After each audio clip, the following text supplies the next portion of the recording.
자, 오늘 마태복음 5장 지난주 이어서 31절, 자, 31절, 32절 두 절만 같이 한번 살펴보도록 하겠습니다. 31절, 32절. 자, 같이 한번 읽어보겠습니다.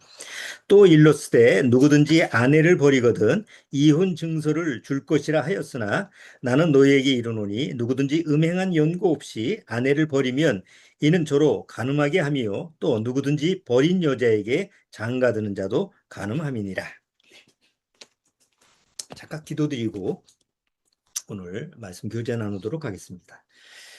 하나님 아버지 감사합니다. 정말 때가 때인 만큼 우리가 우리 주변의 상황을 보면서 더 말씀으로 깨어 있어야 될 때다라고 생각하지 않을 수가 없습니다.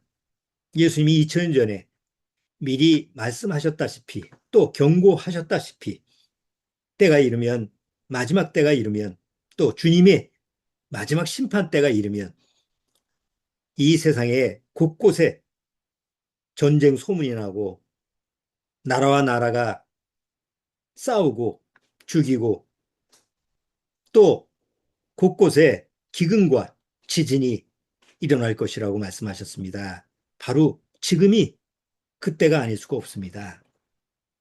그러나 사람들은 점점 그런 현상이나 그런 사회 현상을 보면서도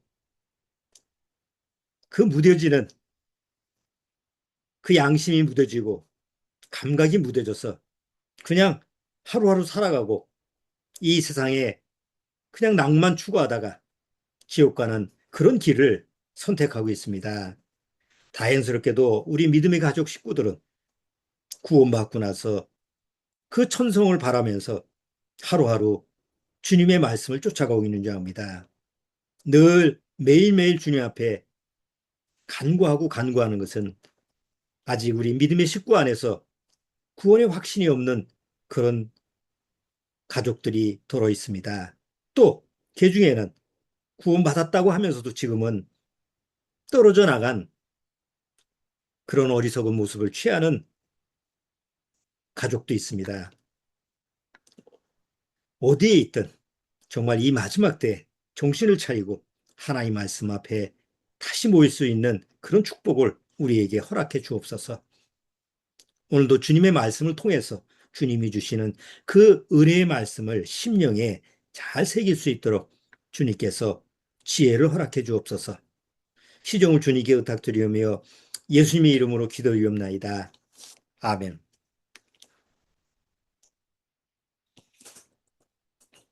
자, 오늘 지금 마태복음 5장에 31절, 32절 이 두 절은 이혼에 관련된 내용입니다. 사실 그 설교를 통해서 저도 뭐 마찬가지로 주로 결혼에 대한 부분, 뭐 결혼식 할 때 그런 부분이라든가 아니면 뭐 가정의 달 그런 주간에 뭐 그런 뭐 결혼에 관련된 부분을 다루지 이혼에 관련된 부분은 다뤄본 적이 없는 것 같아요. 뭐 성경에 기록이 돼 있으니까 이혼이라고 하는 것은 뭐 예수님 말씀에 이런 표현이 있다 이렇게만 그 우리가 넘어가지 뭐 왜 예수님이 성경을 통해서 이혼이라고 하는 부분에 대해서 제자들을 가르치셨나 이제 이런 부분에 대해서는 깊게 다루지 않고 넘어간 것 같은데 마침 우리가 산상보훈을 하면서 이 내용이 나와 있으니까 한번 짚고 넘어가는 그런 시간을 갖도록 하겠습니다. 이 이혼에 관련된 그런 부분에 대해서는 마태복음 19장에 보면 아주 자세하게 또 예수님이 설명을 하는 장면이 나타나죠. 마태복음 19장을 한번 보세요.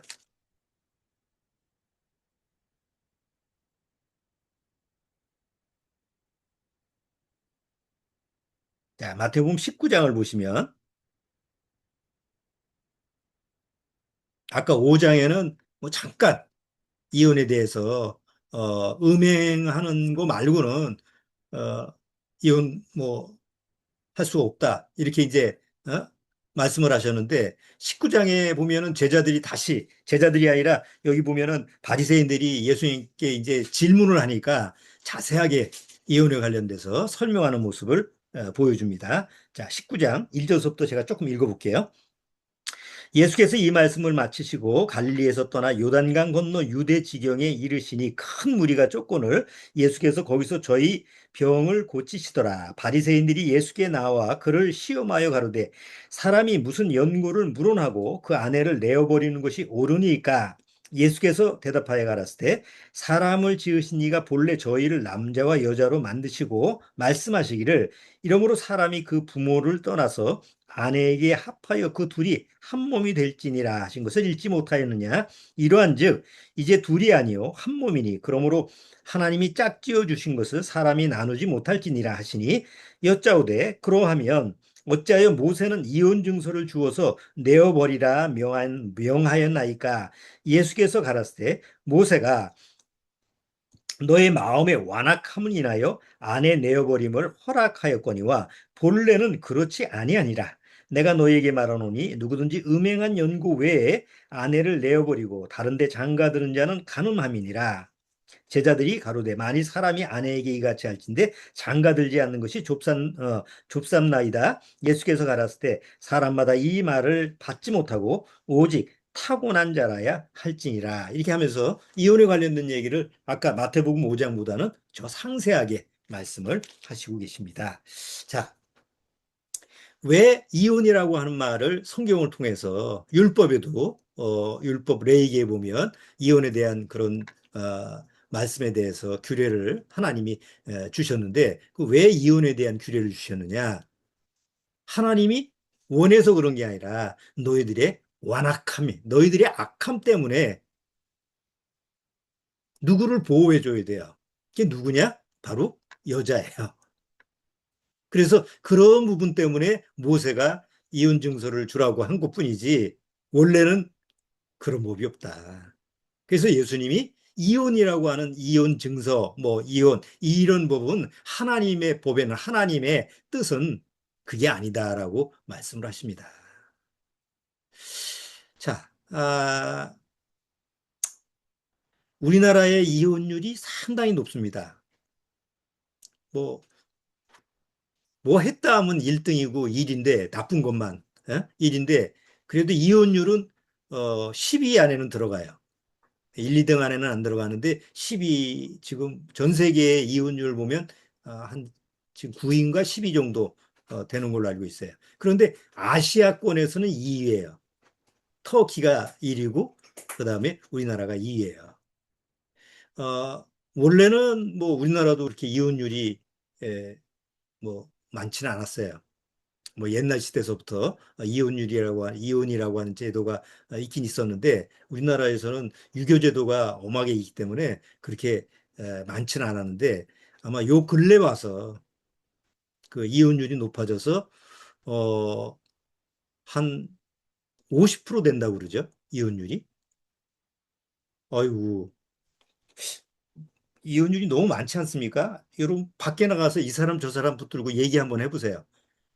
상당히 많이 들립니다. 뭐 혼자 사느니 헤어졌나니 뭐 그런 얘기를 뭐 직장에 가서나 아니면 어디 뭐 사람들끼리 만나서 얘기해 보면 그런 얘기를 많이 들어요. 그래서 우리나라 같은 경우에 지금이 한 40%, 50% 된다고 그래요. 근데 그런 이유가 옛날 같으면은 옛날 우리 어머니 세대 그런 세대에서는 우리나라 여성들이 직업군이 없었습니다, 사실은. 근데 경제권이 남자한테 있으니까 하고 싶어도 할 수가 없는 상황이에요. 뭐 어디 가서 돈을 벌 수도 없고. 그런데 지금은 다르죠.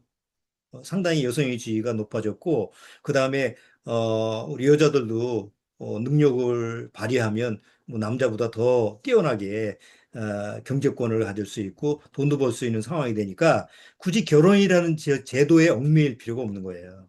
옛날에는, 그래, 내가, 어, 그야말로 빌어먹을 데가 없으니까 치사하고 더러워도, 그냥 살아야지. 뭐 이렇게 살 수밖에 없는 그런 세대였고 또 자식 봐서 그래 내가 없으면 자식들은 어떻게 사나 그 자식 보는 자식 때문에 살기도 하고 그러지만 요즘은 그런 세대가 아니죠. 그러니까 요즘 세대는 다 자기 나름대로 벌 수 있는 세대고 또 어디 매일 수 있는 그런 마음의 자세가 없는 거예요. 그러니까 서로 싫으면 독립하고 아 우리 매이지 말자. 그러니까 이런 마음의 추세다 보니까 아마 어 40% 내지 50% 이혼율이 되는 것 같아요. 근데 그게 맞는 것 같아요. 우리가 맨날 결혼하고 살아도 뭐 둘이 티격태격하면 살아도 그러잖아요. 맨날 마음속에서 살아야 되나 말아야 되나. 이건 뭐 내가 살아야 돼 말아야 돼. 살아야 돼 말아야 돼. 그게 몇 프로예요? 50%입니다. 이거 살아, 살아 말어. 50%가 맞는 거예요. 그래서. 자, 예수님 당시 때 유대인들의 모습을 보면 그 유대인들도 그 이혼이라고 하는 부분에 대해 상당히 여자가 불리했어요. 그런데 특히 바리새인들 지금 마태복음 19장에 보면 바리새인들이 예수님 앞에서 그 이혼에 대한 걸 가지고 시험을 했다고 그러죠. 시험을 했다는 게 뭐냐면 뭔가 이렇게 올가미를 좀 걸으려고 그래가지고 이제 서서 시동을 건 거예요. 근데 그게 이제 이혼 문제인데 그 당시에 두 파가 있었어요. 하나는 샴마이 학파라고 그러고 하나는 할렐 학파라고 그래요. 그럼 샴마이 학파는 율법적으로 같은 바리새인 파하면서도 율법적으로 음행 아니고서는 절대 불가야. 이혼은 하면 안 돼. 우리가 율법 하나님 신 말씀대로 해야지. 라는 그 파가 있고, 이 할렐 학파라는 것은 굉장히 자유주의예요. 그래서 아내가 음식을 태워도 이혼이 가능해요. 뭐 음식 그 당시 그 이스라엘 중동 지역은 그 전병을 만들잖아요. 밀가루 가지고 이렇게 하잖아요. 근데 태웠어. 바싹 태웠어. 잠깐 잊어버리고. 뭐 그걸 구실 삼아서 내쫓아도 이혼이 가능하고 뭐 남편 마음에 안 들어도 뭐 툭하면 이혼시키고 이런 그 두 부류의 사람이 있었는데 아마 여기 바리새인들 요 요 시험 예수님을 시험하는 요 모습이 두 파 중에서 아마 그 문제를 가지고 예수님 앞에 걸려 넘어지게 하는 그런 시험을 했던 것 같아요. 근데 이제 예수님이 답변을 뭐라고 하셨냐면, 야, 이혼이라고 하는 제도, 그 이혼 증서를 모세가 얘기한 거는 하나님이 원해서 그런 게 아니라 니들의 악함 때문에 그래. 하고 그들의 죄를 다시 한번 지적하는 장면이 나타나죠. 여러분, 우리나라 유교 시대 때만 해도 여자들이 그 운신할 수 있는 폭이 굉장히 좁았죠. 여러분 잘 아는 칠거지약이라는 게 있죠. 그 칠거지약이 뭐냐면 집에서 남편이 아내를 내쫓을 수 있는 일곱 가지의 조항이에요. 일곱 가지 조항, 이 칠거지약을 보면 안 내쫓길 여자가 없어요. 그 누가 만들어 놨는지 아주 교묘하게 만들어 놨어요. 시부모에게 불순하면 이혼할 수 있어요. 절도를 하면 이혼이 가능해요. 그럼 옛날 시대에 길 가다가 아이고 호박 하나 따가지고 남의 건데 잡혔어. 그래도 이혼이 가능한 거예요. 우리 주말 농장에 보면 거기다가 팻말이 막 써 있어요. 남의 에? 저 농작물에 손대지 맙시다.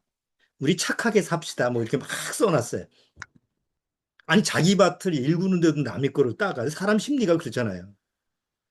우리도 길가에 편하게 하기 위해서 길가에 심었는데 아 저거 따야지 하면 그 다음에 가면 없어졌어. 그럼 누가 따간 거지. 에? 그 옛날 시대 같은 경우 그럴 수 있잖아요. 밭이 있고 뭐 어디 외출 나갔다가 아이고 호박 있네 오늘 호박 찌개 해야지 하나 따가지고 가 남의 걸 훔치는 거 그 쉽게 할 수 있는 행동인데도 불구하고 그걸 문제 삼아서 내쫓을 수 있는 거예요. 가장 이제 문제가 되는 건 자식이 없는 경우 그거는 가장 큰 흠이 되죠. 또 말이 많아 시비거리를 일으키는 여자. 아니 여자들은 모이기만 하면 서로 말을 많이 하잖아. 그 뭐 건수만 잡으면 뭐 그거야 뭐 금방 내쫓을 수 있는 거 아니에요? 음행 하면 안 되고, 그 다음에 질투하면 안 되고, 그 다음에 악질 유전병에 걸리면. 그러니까 이거 옛날 유교 시대에 우리 조선 시대에 칠거지약이라고 하는 부분에 내가 보니까 안 걸릴 사람이 없는 것 같아. 그럼 다 마음에 안 들면 남자가 다 내쫓으면 그만인데 그때 당시에 그러면 이혼이 높았느냐? 그렇지 않다고 그래요. 왜 그러냐면 삼불고라는 게 있어요. 예외 조항이에요. 예외 조항이 뭐냐면 그런 문제가 있는데도 돌아갈 곳이 없어. 보낼 곳이 없어. 그러면 내쫓으면 안 돼. 그 다음에 3년, 부모를 3년상, 시부모를 3년상을 동반했어. 시중을 들어가지고 3년상을 잘 치러줬어. 그러면 내쫓으면 안 돼요. 그리고 만약에 결혼했는데 조금 재물이 늘어, 부유해졌어. 그러면 내쫓으면 안 돼. 만약에 내쫓으면 태형 100대. 100대면 죽죠.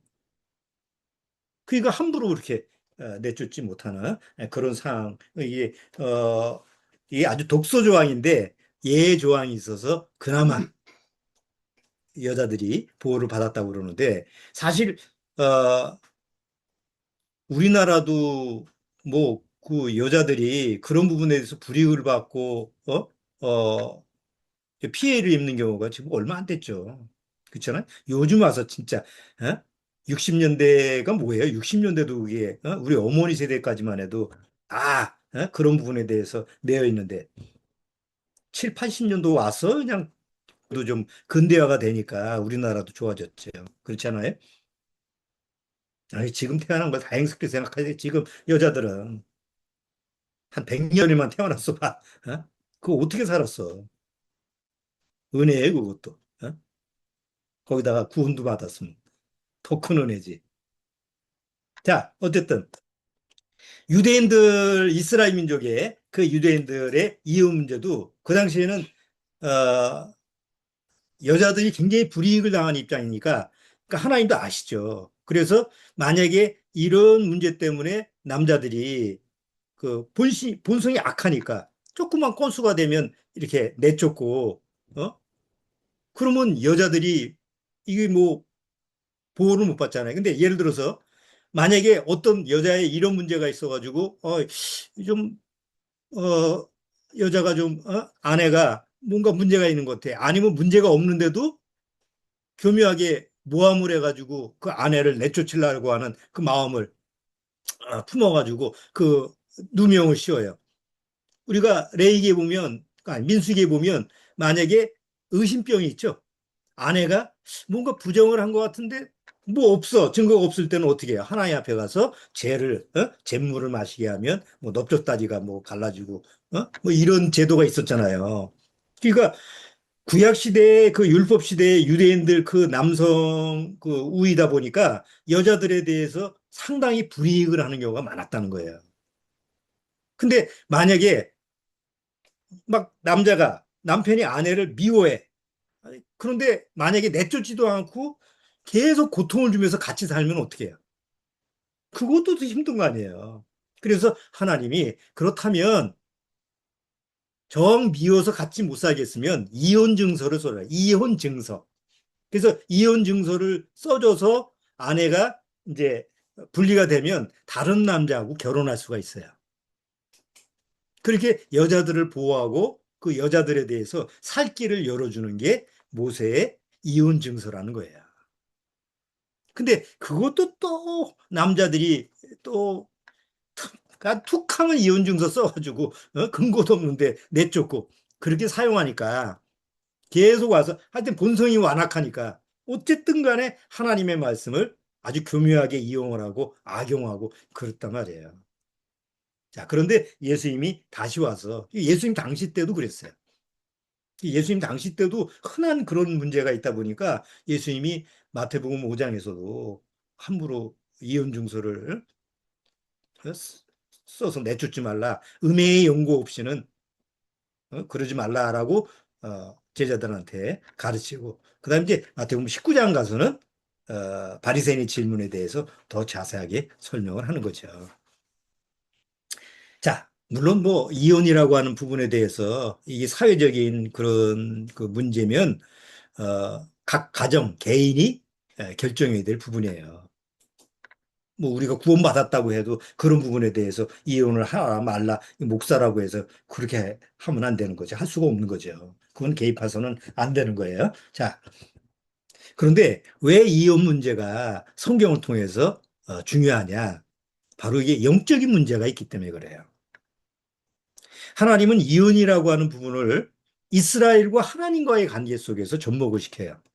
그래서 구약 시대에 보면 그런 부분을 예수님이, 하나님이 그 선자를 통해서 이스라엘 민족 보고 뭐라고 해요? 너는 내 아내야. 나는 너의 남편이야. 근데 너희가 왜 나를 그렇게 떠나가서 행음을 하고 간음을 하느냐? 그래서 내가 이혼 증서를 줬어. 너 아예 내쫓아버렸어. 이런 표현을 구약 시대에 많이 써요.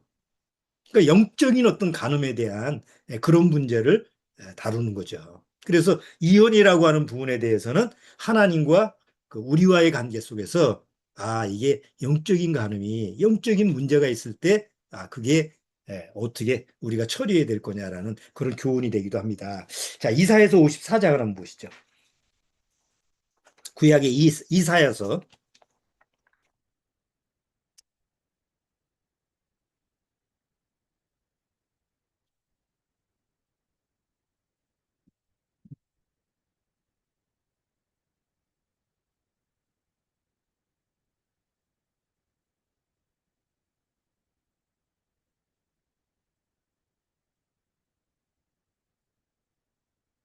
자, 이사야서 54장 5절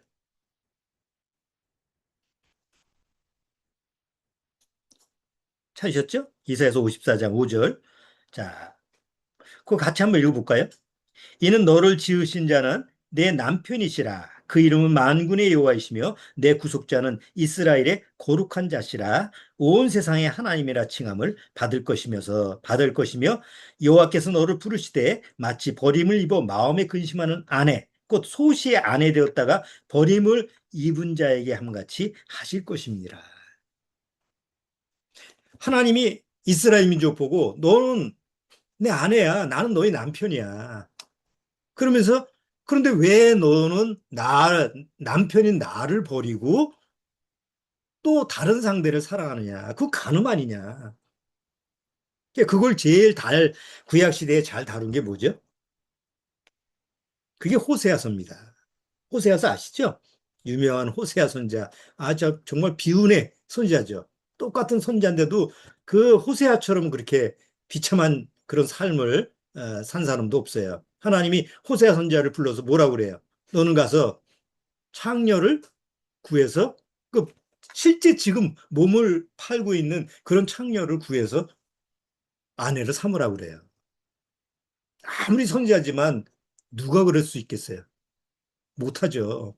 그런데 호세아 선자는 하나님의 말씀을 받아서 그 몸을 파는 창녀들을 가서 이게 그 당시에 그 몸을 파는 창녀들 이런 몸을 파는 여자들을 경매를 해요. 그 경매를 해서 벌거벗 껴가지고 이렇게 쭉 뭐 영화 보시면 뭐 어디 어? 저 왁구에다가 틀에다가 거기다 넣어가지고 붙이잖아요 가격을. 그게 돈 주고 사오는 거예요. 그래서 호세아 선자가 야 내가 너를 내 아내로 삼을 테니까 다시는 이제 음행하지 말고 내가 너를 정말 사랑하고 내 아내로 삼아서 할 테니까 너는 나한테 넌 나만 사랑해라 이렇게 해서 아내를 삼았는데 본성적인 그런 모습을 가지고 있으니까 조금 있다 어떻게 해요? 또 나가서 또 간음을 하는 그 옛날의 모습으로 돌아가는 거예요. 그리고 어떻게 해야 돼 그러면? 근데 하나님은 호세아 선자가 뭐라고 그래요? 다시 가서 사오라고. 세상에 그런 이유 있어요. 근데 하나님은 호세아서를 통해서 뭐라고 하느냐? 너희들이 몇백 번 나를 떠나서 행음을 하고 간음을 하고 우상을 섬기고 그랬다 할지라도 난 너를 얼마든지 용서할 수 있으니까 돌아와라. 난 너희 남편이다. 내가 소시적에 너희가 버림을 받았어도 나는 너를 다시 품어줄 수 있으니까 돌아오라. 이게 호세아서에 그렇게 하나님의 마음을 거기다가 계속 말씀하시는.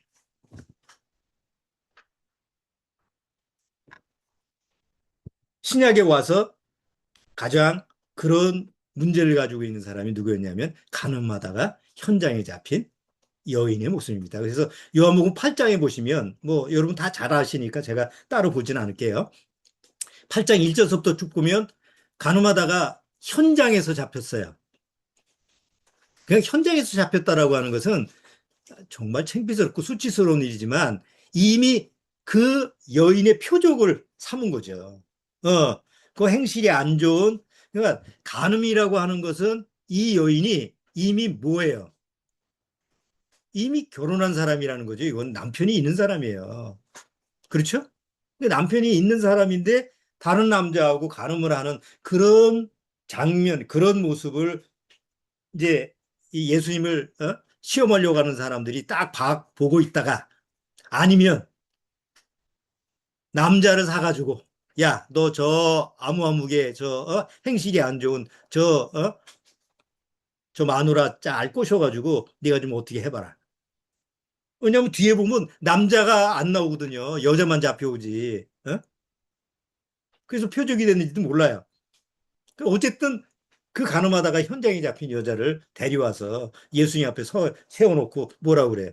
이 여자가 가늠하다가 현장에서 잡혔는데 율법으로는 돌로 치라고 그러는데 어떻게 할까요? 돌 하나씩 잡고.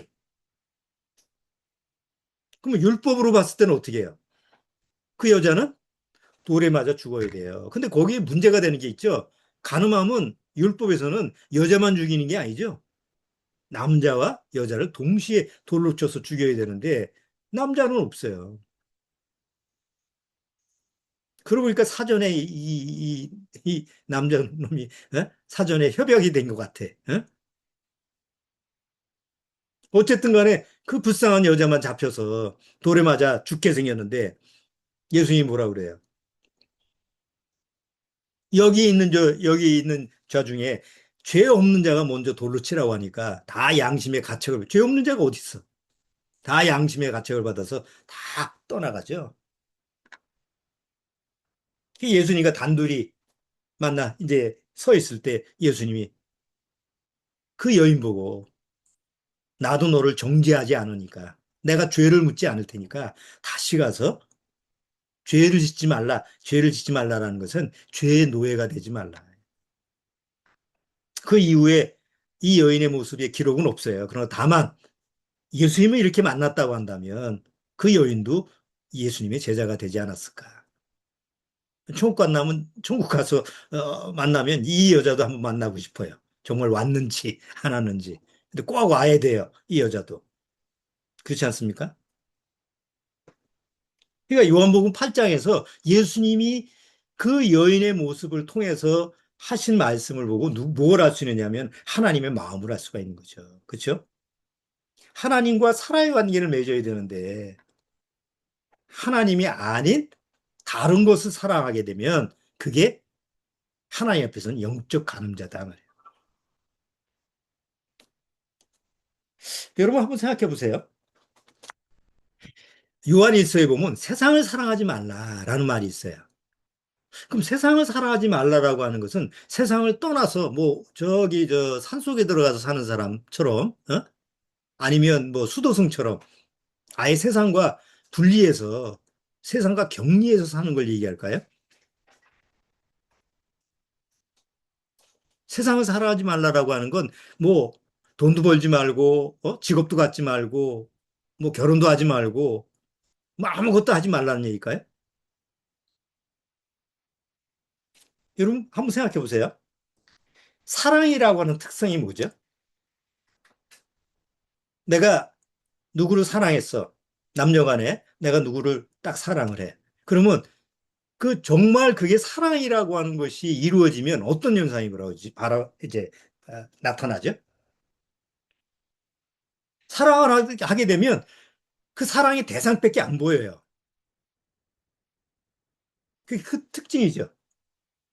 다른 것도 보이던데요. 다른 뭐 그 사랑하는 대상 말고 다른 것도 다른 남자도 보이고 다른 대상도 보이던데요.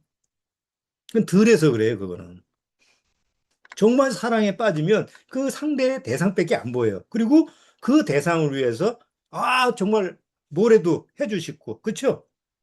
그게 억지로 시켜서 그런 게 아니라 그게 자동으로 이루어지는 거예요. 그래서 그냥 그걸 미쳤다고 그러죠. 그렇죠? 근데 그 대상이 사람뿐만 아니라 물질이 될 수도 있죠. 옛날 당구에 미치면 뭐예요? 맨날 천장과 또 사각의 당구장, 당구대기가 보이고, 맨날 그 생각밖에 안 나는 거예요. 내가 또 어디 뭐, 운동에 미쳤어. 뭐 테니스에 미쳤어. 아니면 뭐, 어디, 내가 어디 운동을 하는데 미쳤어. 그럼 그 생각에서 못 떠나는 거예요. 내가 등산에 미쳤어. 그러면 산에 안 가면 병이 날 정도예요. 내가 낚시에 미쳤어. 낚시에 안 가면 몸이 아파. 이렇게 빠지고 미치는 게 그게 이제 사랑이라는 거예요. 사랑이 빠진 거예요. 그러면 세상을 사랑하지 말라라는 건 뭐예요? 어떤 하나님의 대상이 아닌 대상에 그렇게 빠지지 말라는 얘기지, 아예 격리를 시켜서 분리하고 이게 아니라는 얘기죠. 그렇잖아요? 우리가 구원받고 나서 돈을 벌어야 돼요. 근데 돈을 버는 것은, 내가 필요한 만큼 성실하게 일하는 자는 먹지도 말라고 그랬으니까 내가 일한 만큼 벌어서 생활을 한다. 주님 안에서 생활한다. 이런 개념에서 돈을 열심히 버는 거지. 자나깨나 돈 생각, 이걸 어쩌고 저쩌고 해서. 그래서 주식이 위험한 거예요. 뭐 투자한다라는 그 개념이 조금 위험한 거예요. 그게 나쁘다라는 게 아니고. 왜냐하면 거기에 미치가 하니까. 거기에 빠지게 하니까.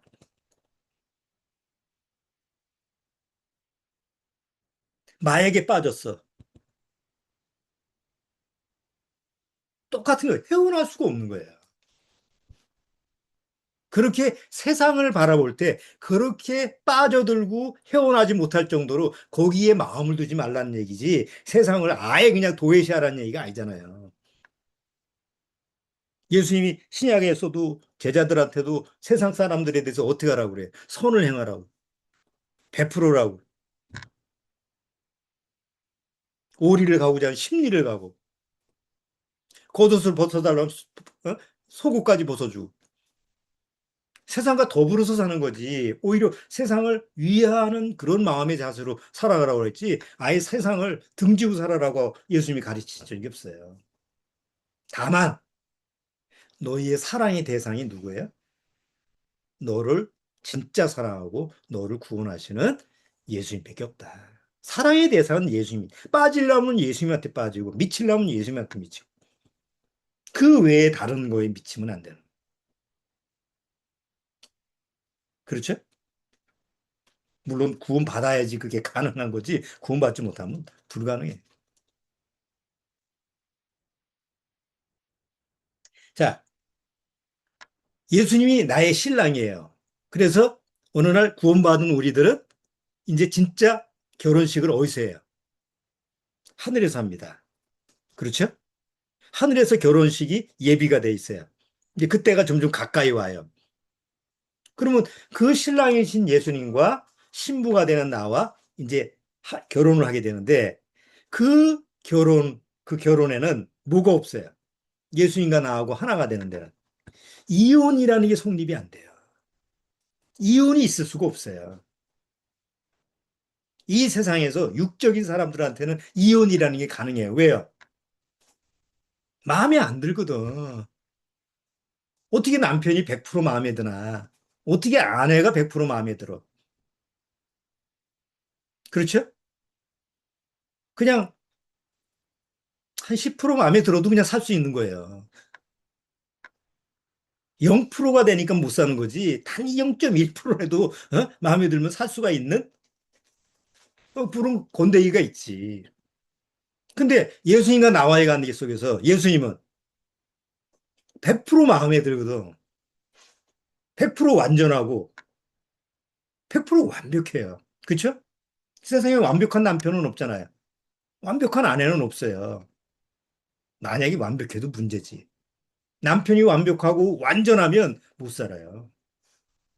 결벽증 있는 남편하고 못 살잖아. 예? 그치? 남편이 들어와서 손가락으로 한번 샥 긁으면서, 이거 오늘 청소 안 했구만. 하루가 멀다 하고 그러면 어떻게 살겠어요? 그냥 먼지와 더불어. 그냥, 그렇게 저렇게 살아야지 그렇게 넘어갈 수 있는 거지. 완벽하고 완전하면 살 수가 없는 거예요. 근데 예수님은 100% 완전한 신랑이고, 100% 완벽한 신랑이고, 100% 흠이 없어요. 그럼 못 살죠, 우리가. 우리는 100% 흠이 있고, 100% 불완전하고, 100% 불온전한 자인데, 그래서 어떻게 해주는 거예요? 예수님이. 그래서 나도 신랑처럼 100% 온전하고 완벽하게 해주기 위해서 십자가에서 불완전한 내 육을 죽이는 거예요. 예수님과 함께, 그래, 너 나 죽자. 어?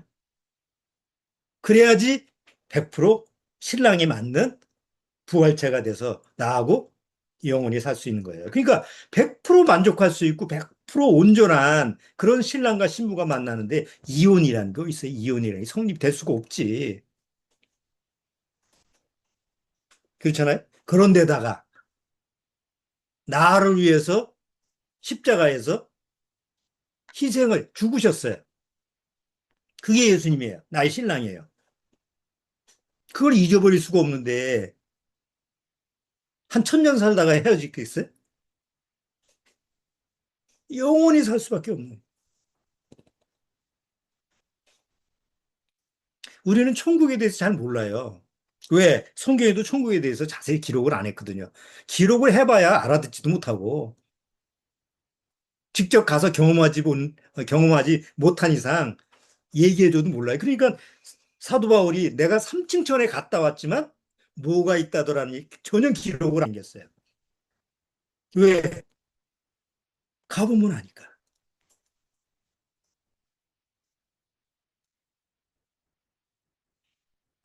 천국이라고 하는 데는 특성이 사랑밖에 없어요. 천국이라고 하는 특성 자체가 사랑으로 이루어지는 공간이에요. 사랑으로 이루어지는 시간이에요. 아까 사랑이라는 게 뭐라고 그랬죠? 뭐에 미치고 빠지는 거예요. 헤어날 수가 없는 거예요. 근데 사랑에 빠지고 사랑에 미치는 그 환경, 그런 그 공간이 천국이라고 한다면 나쁠 수가 없잖아요.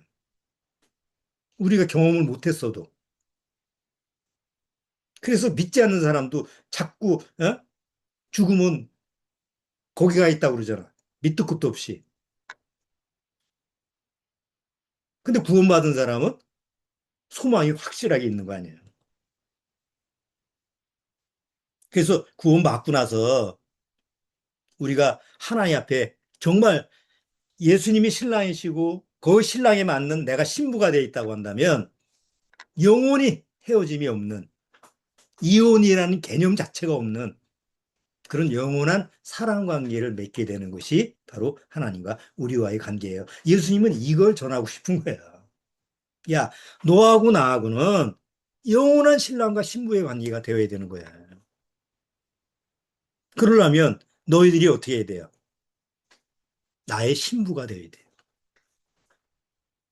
그럼 나의 신부가 되려면 무엇부터 해야 돼요? 신랑에 맞는 성품을 가지고 해야 되고, 신랑에 맞는 어떤 조건이 있어야 되는데, 신랑에 맞는 조건이 뭐냐면, 완전한 의인인, 죄가 없고 흠이 없는 그런 새 사람이어야 된단 말이에요. 그건 방법이 없잖아요, 세상에는. 우리가 스스로 어떻게 의로워지고, 스스로 어떻게 깨끗해지고, 스스로 어떻게 죄가 해결돼요. 우리는 그럴 능력이 없잖아요. 그래서 예수님이 이 세상에 오셔서 십자가의 죽음으로 말미암아 그 길을 열어주었단 말이에요. 그거 말고는 다른 방법이 없어요. 그래서 하나님이 그 방법을 주셨고 그 방법들을 예수님이 오셔서 십자가에 죽으시고 그리고 나의 뭐가 되시는 거예요? 나의 신랑이 되어 주신 거예요.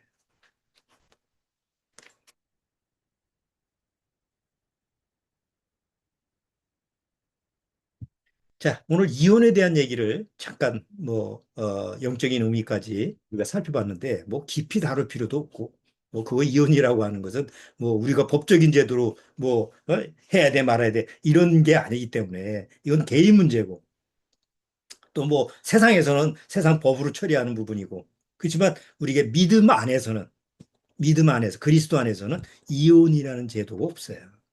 이혼이라는 개념 자체가 적용이 될 수가 없죠. 단 믿음 안에서. 그렇기 때문에 예수님과 나하고의 관계를 생각해 보면, 아, 그래. 신랑이신 예수님이 신부인 나를 위해서 어떻게 사랑했을까? 그래서 고린도 그 전서 뒤에 7장 보면은 혼인 문제 가지고 얘기가 나오죠. 야, 만약에 믿지 않은 아내가 있으면, 믿지 않은 남편이 있거든? 버리지 말라. 혹시 아냐. 구원받을 수 있을지. 그러면서 그 이혼이라고 하는 부분에 대해서 율법에 대해서 적용된 걸 가지고 뭐 하라 마라 이렇게 얘기 안 하고 최대한 하나님의 뜻이 가정을 세우는 거고 그리스도 안에서 구원받고 나서 정말 영원한 생명을 가진 사람으로서 서로 하나가 되는 그런 원래 하나님 주신 결혼제도, 결혼의 법칙 이것을 가르치는 장면이 나타나고 있습니다. 자, 오늘 짧은 이혼에 대한 부분을 우리가 다시 한번 살펴봤는데, 뭐, 그 정도로 여러분들이 정리하면 뭐 크게 이혼에 대한 부분에 대해서는 뭐더 다루지 않아도 될 것 같아요. 자, 오늘은 여기까지 하도록 하고, 또 다음 주에 계속 산상수훈 얘기를 살펴보도록 하겠습니다. 자, 잠깐 기도드리고 마치겠습니다. 하나님 아버지 감사합니다. 정말 신랑이신 예수님이 오실 때가 점점 가까이 오고 있습니다. 우리는 먼저 구원받은 자로서 나의 참 신랑이신 예수님을 맞이할 준비를 항상 하고 있어야 되는 줄 압니다. 맞이할 준비라고 하는 것은 뭐 재산 정리하고 뭐 세상을 연을 끊고 이런 것이 아니라 마지막 때까지 세상에서 충실하게 살되 내 마음을 세상과 잘 분리시키고 그리고 세상의 마음을 뺏기지 않는 그런 마음의 자세, 바로 그게 정결한 처녀의 하나님의 그 신랑이신 예수님의 마음에 맞는 그런 정결한 처녀의 그런 삶의 모습으로 살아갈 수 있도록 주님께서 말씀으로 인도하여 주옵소서. 예수님의 이름으로 축원합나이다. 아멘. 마치도록 하겠습니다.